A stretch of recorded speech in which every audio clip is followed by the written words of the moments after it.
네 번째는 복문 등식이죠. A와 B는 같다. 별개의 사실인 것조차도 두 개 같은 것으로 동격과한 것.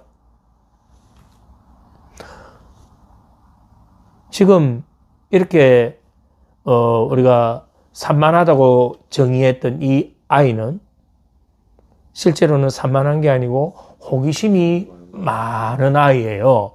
이런 아이들이 대부분 천재성을 많이 갖고 있죠. 라고 한다면 그건 뭐냐면 복문 등식 A와 B가 같은 걸로 실제로 산만한 것일 수도 있는데도 우리는 그렇게 해서 그걸 긍정적으로 바꿔줄 수 있다. 뭘로? 언어적인 것으로. 다음 기본 가정. 어떤 사실에 대해 언어적으로 가정하는 거죠. 기본 가정은 앞에 우리가 수업을 많이 했습니다. 당신은 많은 것들을 학습하고 있습니다 라고 했을 때 그 많은 것, 거기에는 수많은 기본 가정이 포함되어 있다. 다음 포괄적 수량화는 뭐였습니까? 전체 묶는 거죠. 뭐 전혀, 아무것도, 항상, 언제나, 늘 이런 말들은 포괄적 수량화입니다. 다음 서법 기능이에요. 서법 기능은 두 가지가 되어 있죠. 가능성과 필연성입니다. 뭐를 할 수 있습니다 하는 가능성, 무엇을 반드시 해야 합니다. 이건 필연성입니다. 다음 명사화. 명사화는 가정 단어가 시간적으로 고정화되어 명사화된 것을 말합니다. 당신에게 새로운 통찰과 새로운 이해를 제공합니다. 했을 때 그 통찰, 이해는 명사화된 거예요. 통찰하다, 이해하다 이런 부분들이 명사화되어서 고정됐다. 그러면 우울증. 우울증은 뭘까요? 우울하다의 그 명사화된 거죠.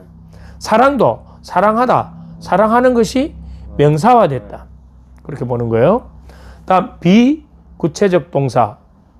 형용사나 부사가 동사를 구체화하지 않는 것을 비구체적 동사라고 합니다. 그리고 당신은 할 수 있으면 뭘 할 수 있는지 이야기 안 하지만 그 말을 들을 때 우리는 할 수 있는 것이 느껴지잖아요. 그래서 우리가 사람들을 부추기거나 뭔가 동기부여할 때 우리는 할 수 있습니다. 이렇게 막 동기부여를 하잖아요.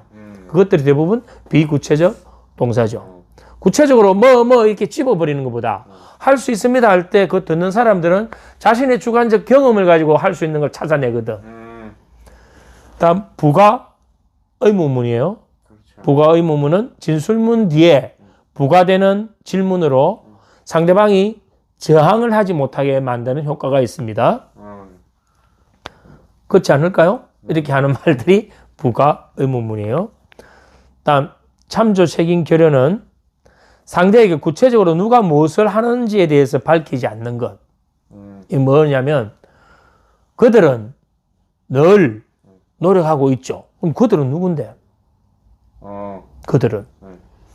대한민국의 청년들은, 대한민국 청년, 어떤 청년? 이런 것들이 참조책인 결여입니다. 사람들은 할 수 있습니다. 사람들 어떤 사람? 여기 이제 구체적으로 누가 무엇을 하는지에 대해서 밝히지 않는 것을 참조책인 결여라고 하고, 다음은 비교 생략입니다. 비교 생략. 그것은 참 좋은 일이죠. 그것은 누구와 뭐가 비교했는지 생략됐다. 그런데도 우리는 이런 말을 들으면 참 좋은 일이다 라고 받아들이잖아요. 다음 현재 경험에 맞추기. 이것도 참 많이 씁니다. 현재 경험에 맞추기. 내담자의 검증 가능한 외적인 경험을 부정할 수 없는 방식으로 서술한다. 무슨 말이냐면 지금 이 선생이 의자에 앉아 계시잖아요. 그리고 의자에 앉아서 책을 만지면서 이 지금 현재 경험이거든. 현재 경험은 절대 거부할 수가 없다 이 말입니다. 이렇게 거부할 수 없는 거를 현재 경험을 3가지 이상 이야기하고 그 뒤에 원하는 걸 집어넣으면 거부하지 못한다. 마치 예스 세트처럼. 우리가 그런 걸 이제 최면을 하거나 이완 훈련할 때 많이 시키죠. 자, 선생님은 지금 의자에 앉아서 눈을 감은 상태에서 마음을 차분하게 가라앉히고 제 말을 듣고 있습니다. 제 말을 듣고 있는 동안 선생님의 마음은 지금 차분해질 것입니다. 지금 현재 경험에 맞춰서 마음이 차분해지는 걸로 유도를 해내버리죠. 그러면 자연적으로 차분해지는 상태가 되죠. 우리가 학생들 지도할 때도 현재 경험에 많이 맞추지 않았나요? 네가 이거 했지. 너 이거지. 너 지금 뭐 하고 있어? 전부 다 현재 경험에 맞추어서 뭔가를 들어가는 것. 자, 다음은 이중 속박입니다. 이것도 많이 쓰죠. 두 가지를 제시해서 그 두 가지 중에 한 가지를 선택하게 만드는 거예요. 네. 짜장면 먹을래? 우동 먹을래? 그럼 이건 이미 이중 속박에 걸렸어요. 먹기 싫은데도 하나를 먹어야 되는 상태가 될 수도 있죠. 다음 의무문형 진술문입니다. 형식상으로는 의무문 형태로 표현되는데 실제로 진술문, 즉 표현으로 상대방이 거절하기가 쉽지가 않죠. 자, 이렇게 보는 거예요. 저기 그 볼펜 저한테 좀 빌려주실 수 있나요? 할 때 벌써 볼펜 가지고 오잖아.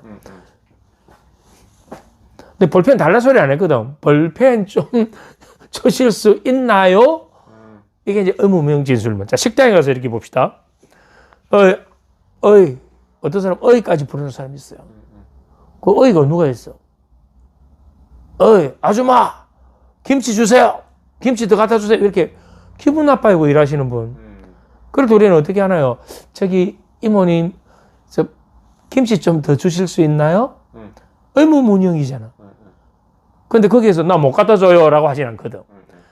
이게 뭐냐면 진술문 의무문 형태인데 김치 갖다 달라는 이야기예요. 저기 일어서서 저쪽 문 입구로 나가서 문을 좀 닫아 주실 수 있을지 궁금합니다. 라고 하면 실제로 사람들 가서 문을 닫고 와요. 그래서 닫고 오면 왜 문을 닫았어요 하면 아까 문 닫아라고 했잖아요 라고 하거든. 내가 언제 문 닫아라고 했나? 문 닫아 주실 수 있을지 궁금하다고 했지. 우리는 이 뇌에서 언어를 처리할 때 앞에 문장에 나오는 그 단어에 먼저 반응해버려요. 다음은 과다인용입니다. 이건 보통 이제 정부기관에서 뭘 발표할 때, 새로운 정책 발표할 때 저항이 많거든. 그럴 때 예를 들어서 뭐 국민연금 그걸 요를 올린다든지 세금을 올린다든지 이런 거 할 때 분명히 저항이 오거든. 그럴 때는 주로 선진국을 비교하죠. OECD 선진국 몇 개국 중에 뭐 이런 식으로 인용을 해오는 거예요. 인용을 하는 건 뭐냐면 너가 이건 절대적인 어떤 기준이 있으니까 너 저항하지 마라. 받아들여라. 네, 그게 이제 과다 인용인데, 이건 석사, 박사 공부할 때 이제 논문을 쓰잖아요. 논문 쓰면 또 우리가 책을 쓸 때도 뒤에 인용을 붙이잖아요. 참고문헌. 거기에 참고문헌에서 그 할 때 인용할 때는 누구누구 박사의 연구에 의하면 이러이러한 결과가 나타났다. 다른 또 연구에서는 이런 결과가 나타나기도 했다. 이렇게 해서 앞에 제시하는 건 뭐냐면 이건 내가 지금 이 결과를 내는 데 있어서 이런 선행 연구 결과가 있으니까 저항하지 마라. 그 이야기예요. 근데 과다 인용을 쓰면 대부분 받아들여요. 아이들 할 때도 그걸 많이 썼잖아요. 그죠. 누구누구도 이랬고 누구도 이랬는데 응? 우리도 이래 해야 되지 않겠어? 라고 하는 것도 과다 인용이에요. 다음 선택 제한 침해는 이건 뭐냐면 사람에게 또는 동물에게만 감정을 가질 수 있는데 무생물에 마치 감정이 있는 것처럼 벽에도 귀가 있다. 벽에 무슨 귀가 있어요. 의자에도 감정이 있는데 의자를 좀 살살 다루세요. 이렇게 함으로 해서 듣는 게 그냥 의자를 살살 다루라는 말보다 앞에 이 선택 제한 침해를 적용시키게 되면 더 쏙쏙 들어가서 벽에도 귀가 있으니까 우리 생활 공간 전신이 벽이잖아. 어디 가서는 뭐 말 조심해야 되겠다는 생각이 들겠죠. 다음 모호성이에요. 모호성. 모호성은 이건 일시적 혼돈 상태를 주지만 그 혼돈 상태에서 뭔가를 잡아가게 만드는 거예요. 자, 제가 이제 이렇게 해볼게요. 자, 선생님이 이 NLP 수업을 통해서 많은 변화가 있을 수 있습니다. 그 변화가 어떤 변화인지 나는 알 수는 없지만 본인이 원하는 그 변화가 빨리 올 수도 있고 늦게 올 수도 있고 크게 올 수도 있고 작게 올 수도 있지만 그 변화가 올 수 있다는 것은 본인이 더 잘 알고 있거든요. 이러면 무슨 말이야? 빨리 오고 늦게 오고 크고 작고 막 혼돈을 주는 거예요. 그럼 뭔가 모호해지는데 그래 뭐 변화가 있을 수 있을 것 같아. 이렇게 하는 걸 이제 모호성이라고 하는 거예요.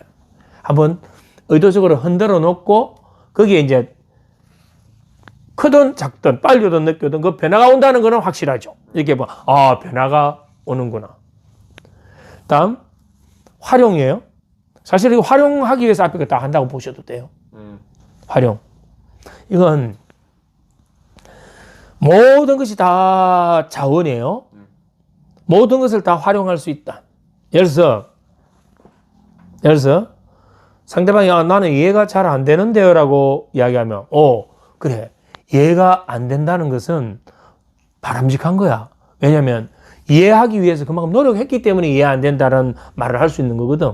이해 안 된다고 말할 수 있는 사람은 분명히 이해할 수 있는 마음의 준비를 갖고 있는 거야. 그러면 지금부터 내가 이걸 좀 도와준다면 네가 이해하는데 훨씬 도움이 되지 않을까? 이렇게 이제 풀어가는 것. 이걸 이제 활용이라고 합니다. 자, 이게 이제 개략적인 제가 개념만 설명을 했어요. 이걸 뒤에 이제 실습을 해보도록 하겠습니다.